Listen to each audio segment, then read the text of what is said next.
Dear students, welcome to compete minds. ఈరోజు జరిగినటువంటి RRB NTPC CBT 1 mock test number 11 mathematics explanation చూద్దాం.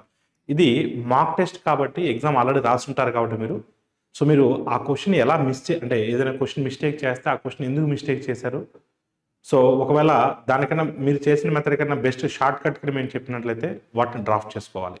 Regular classes కాదు కాబట్టి exam point of వ్యూలో ఏ విధంగా అటాక్ చేయాలన్నదే ఈ ఎక్స్ప్లెనేషన్ యొక్క major target. So first question చూడండి. A and B together can finish work in 27 days. A alone అయితే 45 daysలో చేయగలడు, బి అలోన్ అయితే ఎన్ని డేస్లో చేయగలడు అని అడుగుతున్నాడు. సో ఇద్దరు కలిసి మనము టైమ్ అండ్ వర్క్ చెప్పుకున్నప్పుడు మనము 6th రూల్ చెప్పుకున్నాం. మీ అందరు కూడా మీరు కావాలంటే టైమ్ అండ్ వర్క్ బేసిక్స్ చూడండి. ఇద్దరు కలిసి 27 daysలో చేయగలుగుతారు. ఏ ఒక్కడే 45 daysలో చేయగలుగుతాడు, అయితే బి ఒక్కడే ఎన్ని డేస్లో చేయగలుగుతాడు. అంటే బి కావాలి అంటే ఏబిలో నుంచి ఏని సబ్ట్రాక్ట్ చేయాలి. అలా సబ్ట్రాక్ట్ చేస్తే వస్తారు అన్నప్పుడల్లా మనం 6 రూల్ xy/y-x అంటే మనకు బి వాల్యూ కావాలి అంటే సో 45 × 27/45 - 27. సో 45 - 27 అంటే 18 వస్తుంది. సో 9 టేబుల్ కింద కట్ చేసినట్లయితే 9 3s 9 2s వస్తుంది. మనకి ఇక్కడ 9 3s 9 2s వస్తుంది. సో మనకి ఇక్కడ 45 × 3. సో 45 3s 135 నా. So 135/2 days. So your answer is what? Option 4. Option 4 will be the right answer. A car takes 84 minutes to cover 112 kilometers. The speed of the car is decreased by 20 km/h. Then find the time taken by the car to cover the same distance. ఒక car 112 కిలోమీటర్లు ప్రయాణించడానికి 84 నిమిషాలు పడుతుంది. Car వేగం గంటకి 20 కిలోమీటర్లు తగ్గితే so అదే దూరాన్ని ప్రయాణించడానికి కారు తీసుకున్న సమయాన్ని కనుగొనండి. అదే దూరము అన్నాడు, సేమ్ డిస్టెన్స్ అన్నారు. ఇక్కడ to cover the same distance అంటే డిస్టెన్స్ అనేది కాన్స్టెంట్. డిస్టెన్స్ కాన్స్టెంట్ అయినప్పుడు స్పీడు టైం ఇన్వర్స్లీ ప్రపోర్షనల్గా ఉంటాయి. దూరము తటస్థమైనప్పుడు వేగాలు మరియు కాలాలు ఒకటానికి మరొకటి సో విలోమానుపాతంలో ఉంటాయి. మీరు ఒకసారి జాగ్రత్తగా గమనించినట్లయితే మనకు ఇనిషియల్గా 84 minutes పట్టింది. ఎన్ని కిలోమీటర్స్ ట్రావెల్ చేయడానికి? 112 kilometers ట్రావెల్ చేయడానికి. సో మనకి 112 kilometers ట్రావెల్ చేయడానికి 84 minutes పట్టింది. ఒకవేళ కార్ స్పీడ్ కింద 20 తగ్గినట్లయితే మరి సేమ్ స్పీడ్ని ట్రావెల్ చేయడానికి ఎంత టైం పడుతుంది? సో ఇక్కడ స్పీడ్స్ రేషియో ఇచ్చారు మనకి. ఇక్కడ speeds ratio first initial speed కనుక్కుందాం. 112 kilometersని 84 minutesలో 84 minutes మనం by 60 చేస్తే నిమిషాల్లో కానీ కన్వర్ట్ చేసినట్లయితే 12 5s 12 7s 7/5 hours అవుతుంది. అప్పుడు 7 టేబుల్ ఇది ఎన్ని టైమ్స్ పోతుందా? 7 16 times 16 5s 80 అవుతుంది. అంటే ఒరిజినల్ స్పీడ్ 80. ఇప్పుడు మీరు చూడండి, ఒరిజినల్ స్పీడ్ 80, నెక్స్ట్ టైం 20 తగ్గితే 60 అవుతుంది. అంటే వేగాల నిష్పత్తి 4:3 ఉంది. అప్పుడు కాలాల నిష్పత్తి ఎంత అవుతుంది? 3:4 అవుతుంది. కాలాల నిష్పత్తి ఎంత అవుతుంది? 3:4. సో 3 parts అంటే మనకి ఎన్ని మినిట్స్ పట్టింది అన్న? స్టార్టింగ్లో 84 minutes పట్టింది. 3 parts అంటే 84, మరి 4 parts అంటే ఎంత? సో 328 times అన్న. సో 428 times ఎంత అవుతుంది అనేది మన క్వశ్చన్. అంటే 112 అవుతుంది. So your answer is what? 112 minutes. అంటే 112 minutes అంటే మనం 1 hour 52 minutes తీసుకోవచ్చు. 112 minutes అంటే 1 hour 52 minutes తీసుకోవచ్చు. Option 2 will be the right answer. Next question చూడండి. The difference between compound interest and simple interest for 2 years at 12% per annum is 180. Find the sum అడుగుతున్నాడు. అసలు ఎంత అని అడుగుతున్నారు. మనకు తెలుసు difference D is equal to P × R/100 ఇది 2 సంవత్సరాలకి భేదం. డిఫరెన్స్ మనకి ఇచ్చారు 180 అని. సో ప్రిన్సిపల్ మనం ఫైండ్ అవుట్ చేయాలి. R మనకు 12% ఇచ్చారు. సో 12/100 × 12/100. సో ప్రిన్సిపల్ కనుక్కోవాలి, అసలు కనుక్కోవాలి. సో 12 టేబుల్ ఇది 15 times క్యాన్సిల్ అవుతుంది. 3 టేబుల్లో 3 4s 3 5s 4 టేబుల్ ఇది 25 times క్యాన్సిల్ అవుతుంది. 25 × 5 అంటే 125. పక్కన 2 zeros ఉన్నాయి కాబట్టి 12,500 అనేది మీ ఆన్సర్ అవుతుంది. లేదు మీరు దీన్ని ఇంకా ఎలా చేయొచ్చు, ఫామ్లో గుర్తు లేకపోయినా సరే చేయొచ్చు. ఎందుకంటే 12% రేట్ ఆఫ్ ఇంట్రెస్ట్ ఉన్నప్పుడు 2 yearsకి సాధారణ వడ్డీ 24% వస్తుంది. కాంపౌండ్ ఇంట్రెస్ట్ వచ్చేసరికి ఇది సింపుల్ ఇంట్రెస్ట్. కాంపౌండ్ ఇంట్రెస్ట్ వచ్చేసరికి 24 కాకుండా సెకండ్ ఇయర్ క్యాలిక్యులేట్ చేసేటప్పుడు మనకి ఇంట్రెస్ట్ ఆన్ ఇంట్రెస్ట్ 1.44 ఎక్స్ట్రా వస్తుంది. అంటే డైరెక్ట్గా మనం ఆ 1.44%ని 180కి ఈక్వల్ చేస్తే 100% వాల్యూ కనుక్కోవచ్చు. చాలా సింపుల్గా కనుక్కోవచ్చు. సో ఇది ఎన్ని టైమ్స్ పోతుంది అంటే 125 టైమ్స్ పోతుంది. 125 into 100 అంటే 12,500. సో ఇలా కూడా డైరెక్ట్గా కూడా చేయొచ్చు, ఫార్ములా లేకుండా కూడా. Next, if the product of the two numbers is 80 and their HCF is 5, then find the LCM of the given two numbers. So we know very well product of the two numbers is equal to product of their LCM and HCF. రెండు సంఖ్యల లబ్ధం is equal to వాటి యొక్క కసాగు మరియు గసాబా లబ్ధానికి సమానం. So రెండు సంఖ్యల లబ్ధం డైరెక్ట్గా ఇచ్చేసాను 80 అని. కసాగు మనకు తెలియదు, LCM మనం ఫైండ్ అవుట్ చేయాలి. గసాబా 5 అని ఇచ్చున్నాను. సో 5 టేబుల్లో 80 ఎన్ని టైమ్స్ పోతుంది? 16 టైమ్స్ పోతుంది. So your answer is what? Option 2. N is the largest 3-digit number that leaves 3 as the remainder when divided by 9, 12, 5. Find the sum of the digits of n. So n కనుక్కోవాలి, దాంట్లో అంకెల మొత్తం కనుక్కోవాలి. So ఒకసారి మీరు చూస్తే first ఈ set of నెంబర్స్కి ఎల్సిఎం ఫైండ్ అవుట్ చేయాలి. ఈ సెట్ ఆఫ్ నెంబర్స్కి ఏం ఫైండ్ అవుట్ చేయాలి? ఎల్సిఎం ఫైండ్ అవుట్ చేయాలి. సో 9, 12 3 టేబుల్లో మ్యాక్సిమం క్యాన్సిల్ అవుతుంది. స్మాలెస్ట్ నెంబర్ 3 టైమ్స్ పోతుంది. 3 టైమ్స్ ఆఫ్ 12 అంటే 36. 36కి 5కి ఎల్సిఎం 180 అవుతుంది. ఎందుకంటే ఈ రెండు ఏ టేబుల్లో పోవు, ఎల్సిఎం 180 అవుతుంది. 180 అవుతుంది కాబట్టి 180 మల్టిపుల్స్ తీసుకోవాలి. ప్లస్ ప్రతి సందర్భంలోనూ 3 శేషంగా వస్తుందంట. మరి కే ప్లస్లో ఏం పెడితే మనకు 3 అంకెల పెద్ద సంఖ్య వస్తుంది? కే ప్లస్లో 5 పెట్టామనుకోండి 900 అవుతుంది, అప్పుడు 903 అవుతుంది. మరి 903నే పెద్ద సంఖ్య అంటే కాదు. మీరు కే ప్లస్లో 6 పెట్టారనుకోండి 4 అంకెల సంఖ్య వచ్చేస్తుంది, 4 డిజిట్ నెంబర్ వచ్చేస్తుంది. కానీ మనకు 3 డిజిట్ నెంబరే కావాలి. అందుకోసం మనం కే ప్లస్లో 5 ఒకటే పాసిబిలిటీ ఉంటుంది. అప్పుడు ఎన్ వాల్యూ 903 అవుతుంది. ఎన్ వాల్యూ ఏమవుతుంది? 903 అవుతుంది. దీంట్లో మనకు అంకెల మొత్తం కావాలి. అంటే 9 + 3 ఏమవుతుంది? 12 అవుతుంది. అప్పుడు మన ఆన్సర్ 12 అని మనం టిక్ కొట్టచ్చు. సో ఈ ఫ్రాక్షన్స్కి ఎల్సిఎం ఫైండ్ అవుట్ చేయమంటున్నాడు. సో మీ అందరికి కూడా తెలుసు, న్యూమరేటర్స్కి ఎల్సిఎం ఫైండ్ అవుట్ చేయాలి, డినామినేటర్స్కి హెచ్సిఎఫ్ ఫైండ్ అవుట్ చేయాలి. ఇది మన రూల్. ఒకవేళ హెచ్సిఎఫ్ అడిగితే ఉల్టా చేస్తాం. వీటికి ఇవి ఏ టేబుల్లో పోవు. ఈ 13, 7, 5 అనేది ఏ టేబుల్లో పోవు. ఇవి ప్రైమ్ నెంబర్స్, ప్రధాన సంఖ్యలు. అందుకని హెచ్సిఎఫ్ 1 అవుతుంది. ఎల్సిఎం 4, 5 కాన్సిక్యూటివ్ నెంబర్స్ కాబట్టి 4 20 అవుతుంది. అదేవిధంగా 27 కూడా ఏ టేబుల్లో పోవు. అందుకని 20 × 7 ఏమవుతుంది? 140 అవుతుంది. ఎల్సిఎం ఏమో 140, హెచ్సిఎఫ్ ఏమో 1. 140/1 అంటే 140. ఆప్షన్ 1 అనేది మీ ఆన్సర్ అవుతుంది. A certain sum gives the interest equal to 3/5 of the sum when invested for 5 years as simple interest. Find the rate of simple interest అవుతున్నాడు. అంటే 5 సంవత్సరాల పాటు వడ్డీకి పెడితే వడ్డీ ఎంత వచ్చిందయా అంటే అసలుకి 3/5 వంతుకు సమానంగా వచ్చింది. నేనేమంటానంటే అసలు నువ్వు 100 రూపాయలు అనుకుంటే అప్పుడు వడ్డీ ఎంత వచ్చిందయా అంటే అసలుకి 3/5 వంతు అంటున్నాడు. అసలుకి 3/5 వంతు. ఇదంతా కూడా చేయక్కర్లేదు. మీకు సింపుల్గా చెప్పాలంటే 3/5 అంటే 60%. మీకు భిన్నపటి చెప్పా. 60% 5 సంవత్సరాల్లో వచ్చింది. అంటే సంవత్సరానికి 12% వస్తుంది. అలా డైరెక్ట్గా కూడా మనం ఆన్సర్ అటాక్ చేయొచ్చు. సో ఇక్కడ మనకు వచ్చినటువంటి వడ్డీ 60%. ఈ 60% ఎన్ని సంవత్సరాల్లో వస్తుంది? 5 సంవత్సరాల్లో వస్తుంది. అంటే 5 సంవత్సరాలకు 60% వస్తే సంవత్సరానికి 12% వస్తుంది. సంవత్సరానికి 12% వస్తుంది. సో ఆప్షన్ 3 అనేది మీ ఆన్సర్గా చెప్పొచ్చు. After how many years 4,400 will become 5,324 at 10% per annum compounded annually. సంవత్సరానికి 10% వడ్డీ రేటు చెప్తున్నా 4,400 రూపాయలు ఎన్ని సంవత్సరాలకి 5,324 అవుతుందని క్వశ్చన్ అడుగుతున్నాడు. మీరు జాగ్రత్తగా అబ్జర్వ్ చేసినట్లయితే ఇక్కడ మీకు అంతకుముందు కూడా చెప్పాను, 10% అంటే ఒక 0 తీసేస్తాం, ఒక సంవత్సరానికి ఒక 0 తీసేస్తాం, 2 సంవత్సరాలకు 2 0 తీసేస్తాం.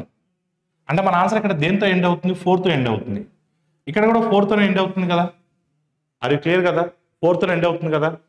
అంటే మనకు 2 0 తీసడానికి ఎన్ని ఇయర్స్ పడుతుంది? 2 ఇయర్స్ పడుతుంది.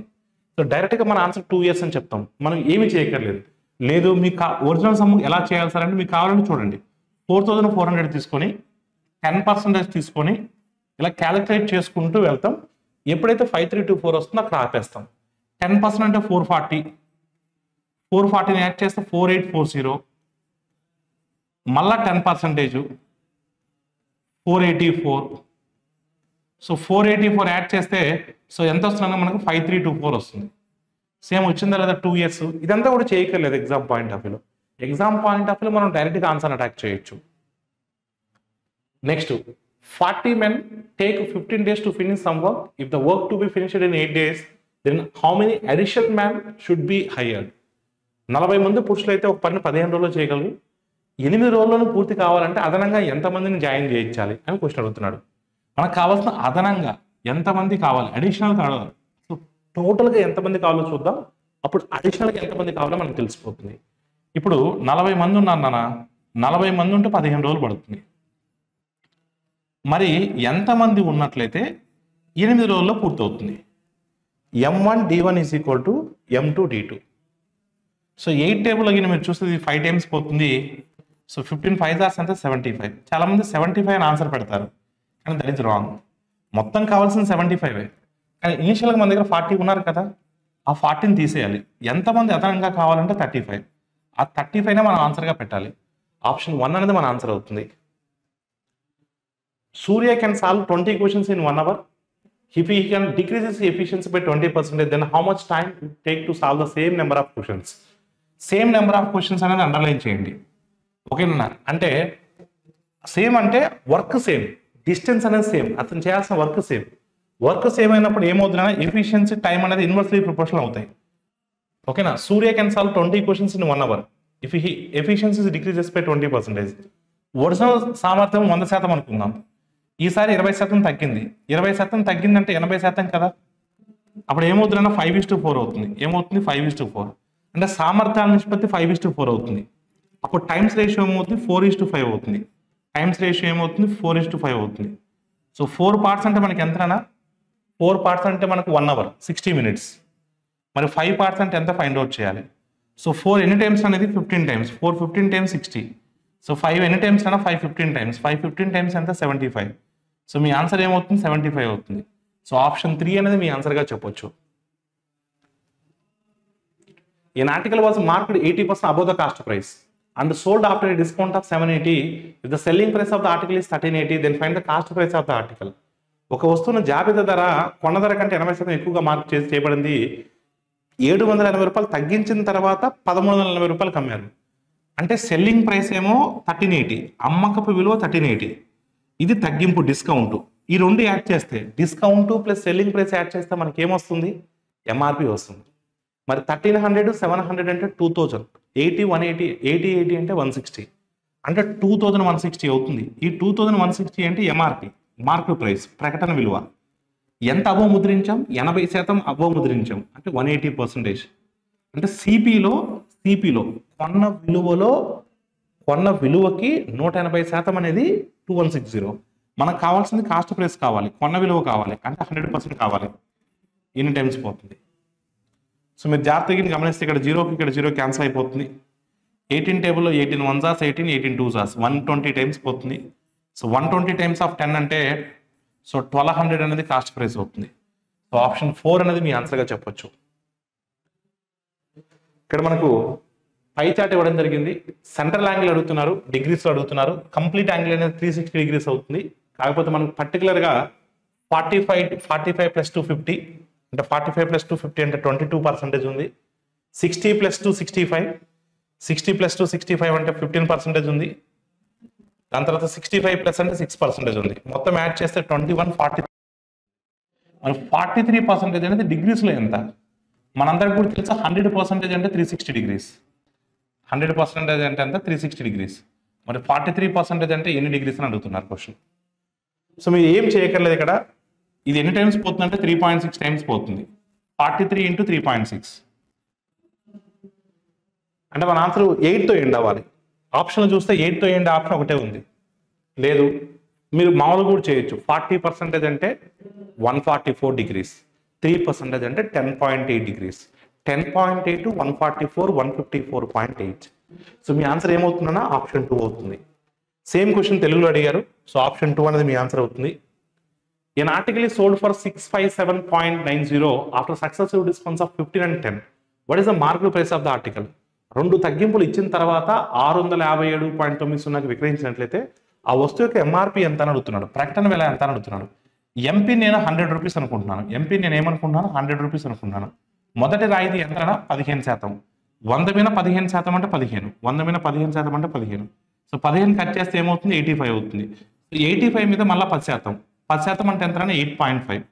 సో 8.5 కట్ చేసామనుకోండి మనము 70 ఎంత వస్తుందన్నా? 76.5 వస్తుంది. ఇది ఎంఆర్పి సెల్లింగ్ ప్రైస్. 2 డిస్కౌంట్ ఇచ్చిన తర్వాత అమ్మక విలువ. కానీ లెక్క ప్రకారం ఇది ఎంత అంటున్నాడు? 657.90 అంటున్నాడు. How many times it goes? Exactly 30 times it goes. చూడండి 76 టేబుల్ ఇది ఎన్ని టైమ్స్ పోతుంది? మహా అయితే 8 టైమ్స్ పోతుంది. 870 టైమ్స్ 560, 8 6 48, 560 ప్లస్ 48 608. 608 తీసేస్తే దీంట్లోంచి ఒక 49 వస్తుంది. అంటే 7 టేబుల్లో ఒక 76 టేబుల్ అప్రాక్సిమేట్గా ఒక 6 టైమ్స్ పోతుంది. ఓకేనా? అదే 7 టైమ్స్ దాటిపోతుంది, 6 టైమ్స్ పోతుంది. ఎగ్జాక్ట్గా 8.6 టైమ్స్ పోతుంది. అంటే 8.6 ఇంటూ 100 అంటే 860. సో మీ ఆన్సర్ ఏమవుతుందన్నా 860. ఆప్షన్ 3 అనేది మీ ఆన్సర్గా చెప్పొచ్చు. అందుకని క్రాస్ మల్టిప్లై చేసి పొరపాటున కూడా సర్కస్ చేయకూడదు. If 75% of income of A is equal to 60% of income of B, then find the income of A is how much percentage of income of B. So మీరు జాగ్రత్తగా గమనిస్తే ఏ యొక్క ఆదాయము బి యొక్క ఆదాయంలో, సో ఒక్క నిమిషం ఆగు, ఏ యొక్క 75% యొక్క ఆదాయము బి యొక్క 60% ఆదాయానికి సమానం అంట. అంటే 15 టేబుల్ క్యాన్సిల్ చేస్తే 15 5s 15 4s. అంటే A by B is equal to 4/5. A by B is equal to 4/5. అంటే ఏ యొక్క జీతం 4, బి యొక్క జీతం 5. అడిగిన క్వశ్చన్ ఏంటంటే A is how much percentage of B. A is how much percent of B అంటే 4/5. సో 4/5 అనేది ఎంత శాతం అడుగుతున్నాడు? 1/5 అంటే 20%, 4/5 అంటే 80%. సో ఆప్షన్ 3 అనేది మీ ఆన్సర్గా చెప్పొచ్చు. ఒక సంభావ్య త్రిభుజం యొక్క ఎత్తు ఇచ్చున్నారు, సంభావ్య త్రిభుజం యొక్క వైశాల్యం కనుక్కోమంటున్నాడు. ఎత్తు అన్నప్పుడు మనకు తెలుసు, ఎత్తు అంటే √3/2 ఇంటూ ఏ. ఆల్టిట్యూడ్ అంటే √3/2 into A, that is equal 6√3. అప్పుడు √3కి √3 క్యాన్సిల్ అయిపోతే ఏ ఈజ్ ఈక్వల్ టు 12 వస్తుంది. ఏ ఈజ్ ఈక్వల్ టు 12 వస్తే వైశాల్యానికి ఏరియాకి ఫార్ములా ఏంటంటే √3/4 √3/4 ఇక్కడ ఏ స్క్వేర్ అంటే ఏమొస్తున్నాను ఇక్కడ మనకు? సో ఒకసారి మీరు జాగ్రత్తగా అబ్జర్వ్ చేసినట్లయితే ఏ స్క్వేర్ వాల్యూ కావాలి. Area of the equilateral triangle √3/4 ఏ అంటే ఎంత ఇక్కడ? 12 స్క్వేర్. 12 స్క్వేర్ అంటే 144 వస్తుంది. సో 4 టేబుల్ ఎన్ని టైమ్స్ పోతుందంటే 36 టైమ్స్ పోతుంది. 36√3. So your answer is what? 36√3. Option 4 అనేది మీ ఆన్సర్గా చెప్పొచ్చు. Next, if the radius of the base and the height of the right circular cone are increased by 10%, what is the approximate percentage increase in the volume? ఘన పరిమాణంలో మార్పు శాతం ఎంత అని అడుగుతున్నాడు. సో మనకు కోన్ శంకు యొక్క వాల్యూమ్, శంకు యొక్క ఘన పరిమాణం 1/3 πr²h. 1/3 πr²h. ఈ 1/3 πr²h లో 1/3 π అనేది తటస్థం, కాన్స్టెంట్, అదేం మారదు. సో మనకు మార్పు అనేది ఈ రేడియస్ ఎత్తులోనే ఉంటుంది. సో నాకు ఒరిజినల్ వాల్యూమ్ తెలియదు 100 అనుకుంటున్నాను, రేడియస్ కావచ్చు అదేవిధంగా ఎత్తు కావచ్చు 10% పెరిగాయి. కానీ ఇక్కడ r² ఉంది కాబట్టి r 2 సార్లు పెంచాలి, హెచ్ను ఒకసారి పెంచాలి. అంటే 10%తో మనం 3 సైకిల్స్ చేయాలి. మనందరికి కూడా తెలుసు 10%తో 3 సైకిల్స్ వేసాము అంటే మనకు 33.1 వస్తుంది. సో మీకు కావాలంటే చెక్ చేసుకున్నా సరే అదే వస్తుంది. 100లో 10% అంటే 10 వస్తుంది, అప్పుడు 110 అవుతుంది. మళ్ళా 110లో 10% అంటే 11 అవుతుంది, అప్పుడు మనకు 121 అవుతుంది. ఆ 121లో మళ్ళీ 10% తీసుకుంటే 12.1 వస్తుంది. 12.1 యాడ్ చేసినట్లయితే 133.1 వస్తుంది. అంటే 33.1% అనేది ఇంక్రీజ్ అవుతుంది. సో ఆప్షన్ 4 అనేది మీ ఆన్సర్గా చెప్పొచ్చు. A+B ఇచ్చినారు, AB ఇచ్చినారు, A² + B² అడుగుతున్నారు. దీన్ని ఇరువైపులా వర్గమూలం చేశారనుకోండి, A² + B² + 2AB. 2AB, AB అంటే మనకు తెలుసు 10 అని. 2AB is equal to A+B whole square. So A+B whole square అంటే ఎంతనా? 8² అంటే 64. సో ఈ 20కి అవతలకి వెళ్ళింది అనుకోండి, 64లోంచి ఒక 20 తీసేస్తే 44. సో ఆప్షన్ 4 అనేది మీ ఆన్సర్గా చెప్పొచ్చు. నెక్స్ట్ క్వశ్చన్ చూడండి. The line graph shows the speed of the stream in terms of metre per second. అంటే సి వాల్యూ ఇచ్చారు, మీటర్/సెకండ్స్లో ఇచ్చారు. If a ship can row at a speed of 144 km/h in still water. అంటే స్పీడ్ ఆఫ్ ద బోట్ ఇచ్చారు ఇక్కడ 144 అని, పడవ వేగం ఇచ్చారు. 300 కిలోమీటర్లు ఎగువకు వెళ్ళడానికి పట్టేటువంటి సమయం ఎంత అని అడుగుతున్నాడు. మండే రోజు ఇన్ టర్మ్స్ ఆఫ్ సెకండ్స్ అడుగుతున్నారు. నేనేమంటానంటే మీరు జాగ్రత్తగా అబ్జర్వ్ చేసినట్లయితే ఆ 300 కిలోమీటర్స్ని కిలోమీటర్స్లో ఇచ్చారు కాబట్టి మీటర్స్లో మారుస్తున్నాను, ఎందుకంటే మనకు సెకండ్స్లో ఆన్సర్ కావాలి కాబట్టి. డివైడెడ్ బై ఇది దూరం. వేగము అంటే ఏంటి? మనకు ఎగువకు వేగం కాబట్టి C is equal 10 metre per second ఇచ్చారు, ఇది మీటర్ పర్ సెకండ్, దీన్ని కూడా మీటర్ పర్ సెకండ్ లో మార్చేద్దాం, ఇంటూ 5/18. సో 18 ఎన్ని జార్స్ అన్నా 8 జార్స్, 8 5 జార్స్ 40, ఇది 40 వస్తుంది. అప్పుడు బి మైనస్ సి కదా, బి అంటే 40, సి అంటే 10, 30 వస్తుంది. 30కి 30 క్యాన్సిల్ అయిపోతే మొత్తం మనకి ఎన్ని సెకండ్స్ పడుతుందా, 10,000 సెకండ్స్ పడుతుంది. అడిగింది కూడా అదే, ఎన్ని సెకండ్స్ పడుతుందంటే 10,000 సెకండ్స్ పడుతుంది. 300 కిలోమీటర్లు ఎగువకు వెళ్ళడానికి మనకు 10,000 సెకండ్స్ పడుతుంది. ఆప్షన్ 4 అనేది మన ఆన్సర్గా చెప్పొచ్చు. భుజం 13 సెంటీమీటర్లు, చిన్న కర్ణం 10 సెంటీమీటర్లు ఉన్నటువంటి రాంబస్ యొక్క వైశాల్యం ఎంత అని అడుగుతున్నాడు. సో మీరు జాగ్రత్తగా అబ్జర్వ్ చేస్తే రాంబస్ వైశాల్యం అంటే మనకు తెలుసు. So half into product of the diagonals, కర్ణముల లబ్ధము. ఒక కర్ణం ఇచ్చేసానని చెప్తున్నాడు, మరొక కర్ణాన్ని ఫైండ్ అవుట్ చేయాలి. భుజం 13 అంటున్నాడు, ఇక్కడ ఏర్పడేది లంబకోణం ఏర్పడుతుంది. సో ఒక కర్ణం 10 కాబట్టి ఇది 5 ఉంటే ఇది కూడా 5 ఉంటుంది. ఓకేనా? ఎందుకంటే ఈ 2 డయాగనల్స్ అనేవి పర్పెండిక్యులర్ బైసెక్టర్ అవుతాయి, లంబ సమద్వీఖండన చేసుకుంటాయి. మరి ఇక్కడ మనకు 5 ఉంది, 30 మనకి ఏం మిస్ అయినట్టు, 12 మిస్ అయినట్టు. ఎందుకంటే 5, 12, 13 అనేది పైథాగరస్ ట్రిప్లెట్ కోడ్. మరి ఇక్కడ 12 ఉందంటే ఇక్కడ కూడా 12 ఉంటుంది. అంటే హాఫ్ ఇంటూ కర్ణం వాళ్ళు 10 అని వాళ్ళు ఇచ్చారు, మరొక కర్ణం మనకు 24 అవుతుంది. 12 + 12 24 అవుతుంది. సో 2 టేబుల్ ఇది 12 టైమ్స్ పోతుంది. 12 × 10 అంటే 120. సో మీ ఆన్సర్ 120. ఆప్షన్ 3 అనేది మీ ఆన్సర్గా చెప్పొచ్చు. సో ఇక్కడ మీరు డయాగ్రామ్ చూసినట్లయితే ఇక్కడ సో క్యూపీఆర్ అడుగుతున్నారు, ఈ యాంగిల్ అడుగుతున్నారు. ఒకసారి మీరు జాగ్రత్తగా అబ్జర్వ్ చేస్తే ఓ అనేది సెంటర్ కదా, ఇలా నేను ఎక్స్టెండ్ చేస్తున్నాను, మీరు ఓకేనంటే ఓకేనా. సో మరి ఇక్కడ చేసేటువంటి కోణము, ఇక్కడ చేసేటువంటి కోణానికి హాఫ్ ఉంటుంది, అంటే ఈ యాంగిల్ ఇది హాఫ్ ఉంటుంది. మరి ఇది హాఫ్ ఉందంటే ఇక్కడ ఎంత ఉండాలి, 110 ఉండాలి, ఇది 110 ఉండాలి. సో ఇది 110 ఉన్నప్పుడు ఒకసారికి మీరు చూస్తే ఇక్కడ యాంగిల్స్ అనేవి 90 డిగ్రీస్ ఉంటాయి, ఇక్కడ యాంగిల్స్ అనేవి 90 డిగ్రీస్ ఉంటాయి. రేడియస్కి ట్యాంజెంట్కి, వ్యాసార్థానికి స్పర్శరేఖకి మధ్య కోణం ఎప్పుడు కూడా 90 డిగ్రీలు ఉంటుంది. మరి ఇది 90 డిగ్రీలు, ఇది 90 డిగ్రీలు, 180. మరి ఇది 180 ఉన్నప్పుడు ఆపోజిట్ ఈ యాంగిల్స్ కూడా 180 ఉండాలి. మరి ఇక్కడ 110 ఉన్నప్పుడు ఇక్కడ ఎంత ఉండాలి, 70 ఉండాలి. సో మీ ఆన్సర్ ఏమవుతుందన్నా ఆప్షన్ 2 అవుతుంది. సో √3 cosecant 2x = 2 అయితే x వాల్యూ ఎంత అని అడుగుతున్నారు. ఇప్పుడు cosecant 2x √3 అవతలకు పోయింది అనుకోండి ఫర్ ఎగ్జాంపుల్, అంటే cosecant 2x = 2/√3. ఎప్పుడు cosecant 2/√3 అవుతుంది, సైన్ ఎప్పుడు √3/2 అవుతుంది, 60 డిగ్రీస్ ఉన్నప్పుడు. సైన్ 60 అంటే √3/2, దానికి ఇన్వర్స్ చేస్తే కదా వచ్చేది, అంటే 2x వాల్యూ అంటే 60 డిగ్రీస్. మరి 2x 60 డిగ్రీస్ ఉంటే x ఎంత అవుతుందన్నా 30 డిగ్రీస్ అవుతుంది. x ఎంత అవుతుంది, 30 డిగ్రీస్ అవుతుంది. సో అడిగింది కూడా x వాల్యూ అడుగుతున్నాడు. Find the value of this expression అన్న. మీరు జాగ్రత్తగా తెలుసు. సో a + b అనేది 90 డిగ్రీస్ అయితే, a + b అనేది 90 డిగ్రీస్ అయితే మనందరికి కూడా తెలుసు sin² a + sin² b అనేది 1 అవుతుంది. అదేవిధంగా cos² a + cos² b అనేది కూడా 1 అవుతుంది. ఓకే, ఇప్పుడు a + b అనేది 90 డిగ్రీస్ అన్నప్పుడు ఇప్పుడు ఈ రెండింటి వాల్యూ 1 అవుతుంది కదా. సిమిలర్గా ఈ రెండింటి వాల్యూ కూడా 1 అవుతుంది కదా. 1 + 1 ఏమవుతుంది, 2 అవుతుంది కదా. సో ఆప్షన్ 3 అనేది మీ ఆన్సర్గా చెప్పొచ్చు. ఫైండ్ ద 4th ప్రపోర్షన్, 4వ అనుపాతాన్ని కనుక్కోమంటున్నాడు. అంటే ఏ ఇచ్చాడు, బి ఇచ్చాడు, సి ఇచ్చాడు, డి కనుక్కోమంటున్నాడు. అంటే మనందరికీ తెలుసు product of the means = product of the extremes. అంత్యముల లబ్ధం = మధ్యముల లబ్ధము. అంటే ఇప్పుడు 8 × 18 ఎంతనా 3 × d. సో 3 టేబుల్ ఇది 6 టైమ్స్ పోతుంది, 6 8s are 48. Option 4 will be the right answer. a:b ఇచ్చున్నాడు, b:c ఇచ్చున్నాడు, a:b:c అడుగుతున్నాడు. మీరు జాగ్రత్తగా అబ్జర్వ్ చేస్తే మనం త్రూ ఆప్షన్ ద్వారా చెప్పొచ్చు, లేదా ఇలా మన నార్మల్ మెథడ్ ద్వారా కూడా వేసుకోవచ్చు మనం. సో ఒకసారి మీరు చూస్తే ఏ కావాలన్నప్పుడు ఈ రెండు టర్మ్స్ని మనం మల్టిప్లై చేస్తాం 15, అంటే మన ఆన్సర్ 15తో స్టార్ట్ అవ్వాలి. 2 ఆప్షన్స్ ఉన్నాయి. బి కావాలన్నప్పుడు ఈ రెండింటిని మల్టిప్లై చేస్తాం, అంటే మన ఆన్సర్ 15:20తో స్టార్ట్ అవ్వాలి. అలా స్టార్ట్ అయ్యే ఆప్షన్ ఒకటే ఉంది. మీకు సి కావాలంటే 4 7s are 28. త్రూ ఆప్షన్ ద్వారా కూడా వెరిఫై చేయొచ్చు, ఇది చేయకుండా కూడా. సో ఆప్షన్ 1 అనేది మీ ఆన్సర్గా చెప్పొచ్చు. సింప్లిఫికేషన్ అడుగుతున్నారు. ఇక్కడ ముందు ఓఎఫ్ ఆఫ్ ఫస్ట్ ప్రిఫరెన్స్ ఇవ్వాలి.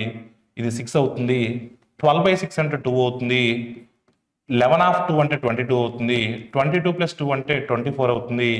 ఈ 24ని 4తో చేసినప్పుడు మనకు 6 వస్తుంది. 4 6 are 24. సో ఆప్షన్ 1 అనేది మీ ఆన్సర్గా చెప్పొచ్చు. ఒక రైలు 20 కిలోమీటర్ల దూరాన్ని చేరుకోవడానికి 12 నిమిషాలు సమయం పడుతుంది, రైలు వేగాన్ని కనుగొనండి అంటున్నాడు. సో చూడన్న 20 కిలోమీటర్స్ని మీటర్ పర్ సెకండ్లో కావాలి. 20 కిలోమీటర్స్ని 12 మినిట్స్లో వెళ్తుందంట. 20 కిలోమీటర్స్ మనము మీటర్స్లో మారుద్దాం, 12 మినిట్స్ని కూడా మనము సెకండ్స్లో మారుద్దాం. అప్పుడు మీటర్ పర్ సెకండ్ అయిపోతుంది, మీటర్ పర్ సెకండ్ అయిపోతుంది. సో 20 టేబుల్ ఇది 3 టైమ్స్ పోతుంది, ఇంకా మనకు 4 టేబుల్ ఇది 3 టైమ్స్ పోతుంది, 4 టేబుల్ ఇది 250 టైమ్స్ పోతుంది.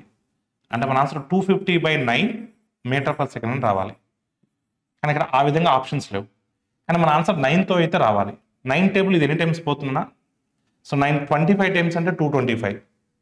సో 9 27 టైమ్స్ కూడా పోతుంది. 9 2s are 18, remainder will be 70, 9 7s are 63, remainder will be 7, 7/9. అంటే 27 7/9. ఆ 27 7/9 అనేది సిలో ఉంది. ఆ సి ఎక్కడ ఉందంటే థర్డ్ ఆప్షన్లో ఉంది. A boat goes 126 kilometers in downstream and travels back for 81 kilometers in a total of 15 hours. Find the speed of the stream if the speed of the boat is 15 km/h. అంటే 126 కిలోమీటర్లు దిగువకు వెళ్ళడానికి, దిగువకి అంటే B+C, B value ఇచ్చి ఉన్నాడు మనకు. పడవ వేగం 15, సి వాల్యూ మనం కనుక్కోవాలి. అదేవిధంగా 81 కిలోమీటర్లు ఎగువకి B-C 15-C, that is equal total 15 hours పడుతుందంట. మన C+లో ఏ వాల్యూ పెడితే మనకు సాటిస్ఫై అవుతుందో చూసుకోవాలి. ఇలాంటి క్వశ్చన్స్ వచ్చినప్పుడు 2 ఆప్షన్ ద్వారా వెళ్ళాలి మనం.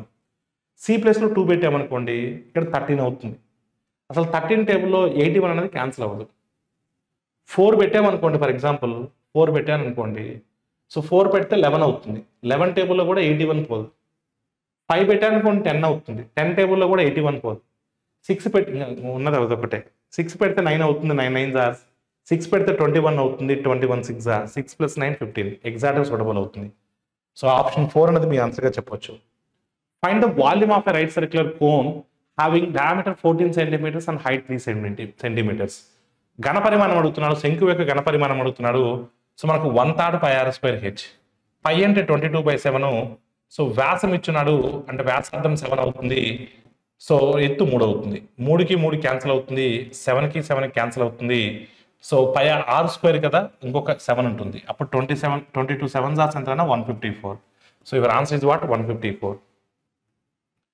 ఏ 120 liters mixture content 40% milk, rest is water. 120 లీటర్లు ఉంది కదా, ఆ 120 లీటర్ల మిశ్రమంలో 40% పాలు ఉన్నాయి. అంటే మిల్క్ 40% అంటే 48 లీటర్స్ వస్తుంది. 120లో 40% అంటే 48. మిగతాది వాటర్, మిగిలింది ఏంటన్నా వాటర్. వాటర్ ఎంత ఉంటుందన్నా 48 అయిపోతే 72 ఉంటుంది.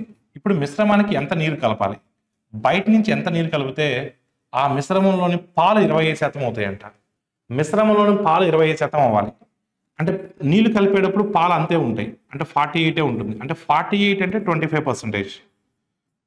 మరి 25% 48 ఉంటే పాలు 25% ఉంటున్నాయంటే 75% ఏముండాలన్నా 75% ఏముండాలి, వాటర్ ఉండాలి, అంతే కదా, వాటర్ ఉండాలి. 25% వాల్యూ 48 అయితే 75% వాల్యూ ఎంత అవుతుంది? ఎగ్జాక్ట్గా దీనికి 3 టైమ్స్ కదా, 25 3 టైమ్స్ కదా 75. మరి 48 3 టైమ్స్ అంటే ఎంత 144. అంటే 144 లీటర్స్ ఫైనల్గా మనకు నీళ్లు కావాలి. ఆల్రెడీ 72 ఉన్నాయి, అంటే ఇంకొక 72 యాడ్ చేయాలి. అప్పుడు మన ఆన్సర్ ఎంత అవుతుందన్నా, బయట నుంచి ఇంకొక 72 లీటర్స్ ఆఫ్ వాటర్ యాడ్ చేస్తే మనకు ఫైనల్గా 144 లీటర్స్ అవుతాయి. There are 3 distinct numbers ABC. A is equal to 150, A plus B is equal to 450, C minus B is equal to 60. Then find the average of ABC అడుగుతున్నాడు.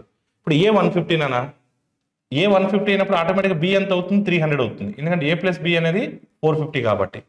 So B ప్లస్లో 300 substitute చేస్తే C ప్లస్లో ఎంత వస్తుందన్నా 360 వస్తుంది.